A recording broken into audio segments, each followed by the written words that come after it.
Secondary slots in TF2 are not created equal. For some classes, a secondary can completely alter your playstyle, pushing you down the deep and dark, scary rabbit hole of subclasses. But for others, they offer nothing more than a slight buff to yourself or your team. Take the heavy for example. Change his secondaries around all you want. At the end of the day, he's either a heavy with a shotgun or a heavy with a sandwich. Now, on the opposite end, let's look at the demo man. Not only do you have his whole selection of sticky launchers that can drastically alter your playstyle, you also have a whole catalog of shields that can alter the demo's gameplay so much that it might as well be a different class altogether. Somewhere in the middle of useless and game-changing, though, lies a merc whose secondary items are infinitely more interesting to me. The Scout.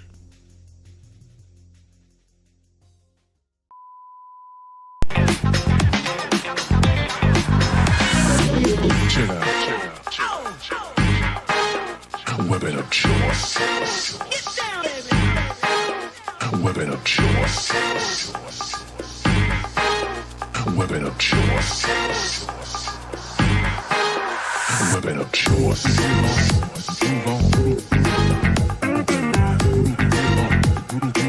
Chill out.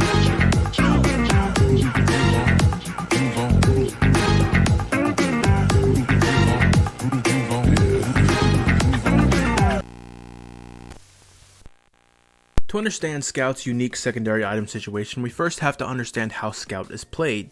Now, there's no definitive answer to this, obviously, as how each individual plays Scout will vary between playstyles and skill levels. But for the most part, a Scout's job is to flank and engage in 1v1s with lighter classes, which, thanks to the element of surprise and the crazy-ass burst damage output of his scattergun, will usually win.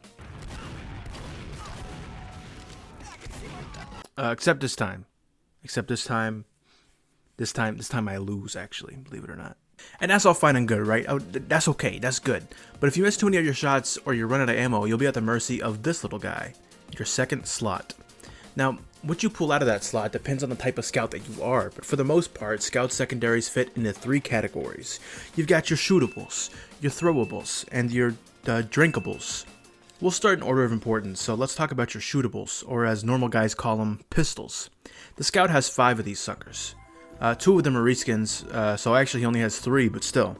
Let's start with the bread and butter, your stock pistol. This little guy is your second chance when you're fighting more than one enemy, or if you missed a few too many shots while doing the old 1v1.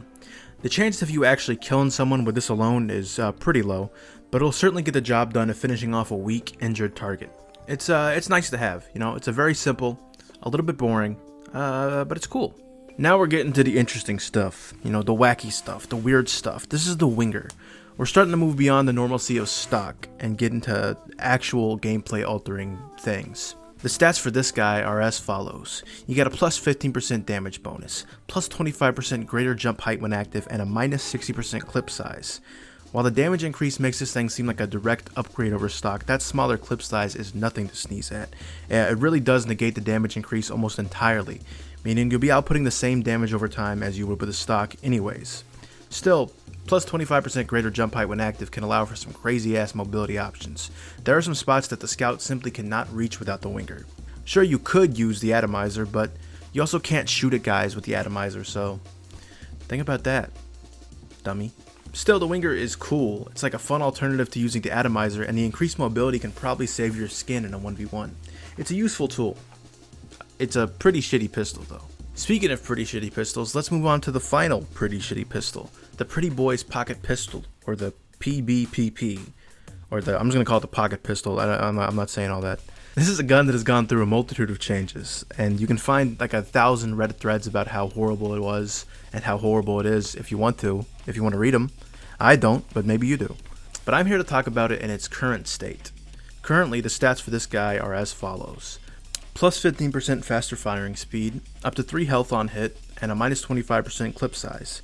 This thing's like a mini Blutsauger. If you ask most people, they'll tell you this is Scout's best pistol, but like anything in TF2, it's situational. It just so happens that in most situations, it is the best pistol, so they're kind of right. A full clip of this thing unloaded into somebody will grant you at most 27 HP, which can be the difference between life and death. People are going to comment about how, no, there's only 27 HP. 27 HP is like a lot, okay? And if you die, you were probably going to die anyways. Still, the faster firing speed means this thing can save your skin in so many different situations. Saying this is definitively Scout's best pistol is too bold of a stance for me to take here on this channel, but it is 100% a direct upgrade over stock. I think that's kind of undeniable. The Scout having any kind of healing mechanic is useful, but not as game-changing as people make it out to be. I mean, it's cool. It's cool. Great idea on paper. Scout having healing mechanic, cool. In practice, it's just okay. But what if you don't want to use pistols at all? What if you are the gun hater guy? What if pistols suck to you? What if you're a fan of just throwing objects at people's heads instead of shooting them? Well, that's actually kind of crazy because the next section of this video is called throwables. So, throwables.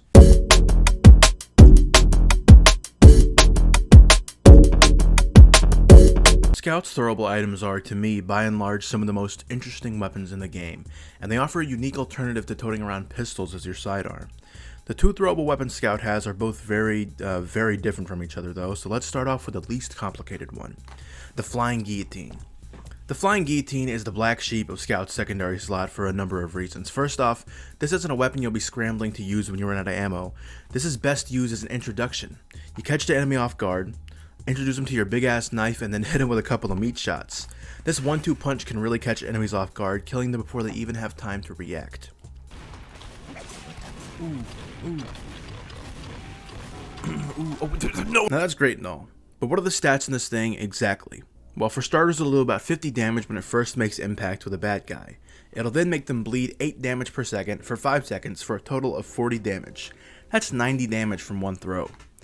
This, combined with the fact that it's literally the fastest projectile in the game, makes it a force to be reckoned with.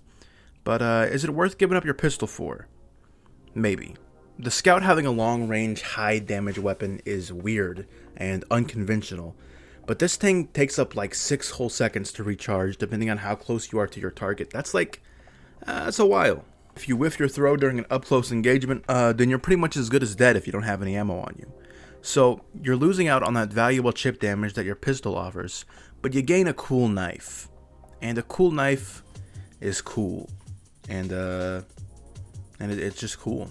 I personally think the Flying Guillotine is one of Scout's most fun and unique secondaries. If you couldn't tell by how long I've been talking about it so far, and if you take anything out of this video, it should be that the Flying Guillotine deserves your attention. But what if you don't want to kill people when you throw shit at them? What if you just want to get them all like wet and like sticky? Like milky, like kind of sticky and wet. Milk. The Scout has an item that's just throwing milk at people. So, the Mad Milk is straight up one of the most overpowered items in TF2. That isn't exactly like the hottest take ever, but it's insane how many people rush to defend this item or even call it a bad item. A Scout with Mad Milk can be the difference between a team winning and a team losing, period. That alone makes it OP. It takes away the Scout's one downside, that being his low health, and makes the game utter doo-doo. But Mad Milk is actually really simple. You throw it at a guy, and they get cursed with the milk status effect. During this 10-second period, 60% of all damage done to them is returned to the attacker as health. This goes for any member of the Scout's team, not just the Scout who threw it. If you aren't a dummy-dumb, you probably see why this sucks, okay? Pushes become practically impossible if even one Scout on the other team has a Mad Milk. Honestly, I may be exaggerating the capabilities of Mad Milk just a little bit, but this thing is an absolute nightmare to play against in game modes like Payload or Attack and Defend. If you're a new Scout looking to not suck horribly bad, use the Mad Milk. You instantly become more powerful, and the only thing you have to trade for it is your shitty ass sidearm. Not that you're gonna need your shitty ass sidearm because you'll be dunking on people with your OP item, because that's what you are. You use OP items because you're not very good. Okay, you suck. You suck, and you use OP items, and you. But what if you had liquid you didn't want to throw? What if you had liquid that instead of throwing at people to make them milky, you wanted to drink into yourself? You wanted to ingest it and drink it and get a cool effect. What if you wanted to do that? Well, I know this is gonna sound really crazy, but the next section of this video is actually called Drinkables.